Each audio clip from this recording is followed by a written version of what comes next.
March is International Women's Month. It's aimed to celebrate women's achievements and raise awareness for women's equality. Now, research has shown that women experience more risk factors in mental health than men. Here to talk about this research is our wellness expert, Heather Hans. Thanks so much for coming in. Thank you for having me. It's great to be with you. So what does this research show for women's health? Yeah, so first of all, the World Health Organization has declared that women's mental health is seriously unequal, and that the research shows that twice as many women experience anxiety, depression, and PTSD than men.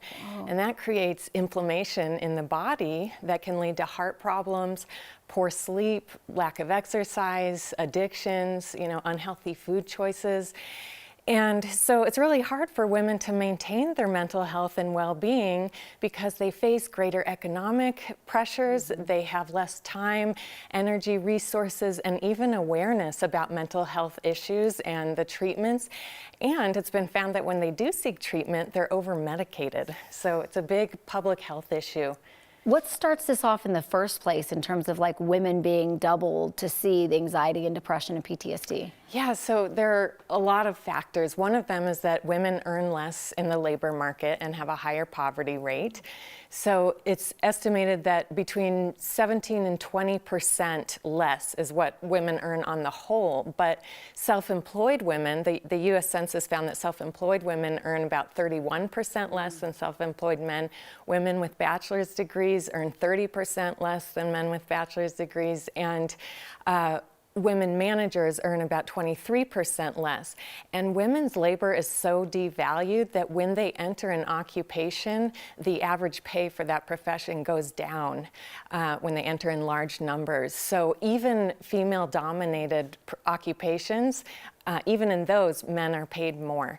So that's one thing. Another thing is that women provide 50% more child care, and that's all types of care. You know how much it takes to raise a child. And so, this is regardless of whether both parents work full-time, what the family structure is. They've still been found to do double the work, whereas men are found to take more leisure time. And then one other factor, there are many others, but one other big one is that 1 in 3 women at least is a victim of violence, and especially in their closest relationships where they want to feel safe. 41% have felt threatened physically in their intimate relationships, and believe it's 25% have psychological abuse going on. That's like dismissive or controlling behavior in their intimate relationships, which is double the amount of men. Wow. So, what can be done to change the statistics? yeah, because this is a big public health issue and it has costs for our whole society. What's recommended is that women focus on their strengths, not dwell on the inequality, and then get support, not just mental health support, but support from organizations that are creating change for women. Clearly a lot needs to be done to move it forward. Yeah. Oh, Heather, thank you so much for coming in. Thank you for having me.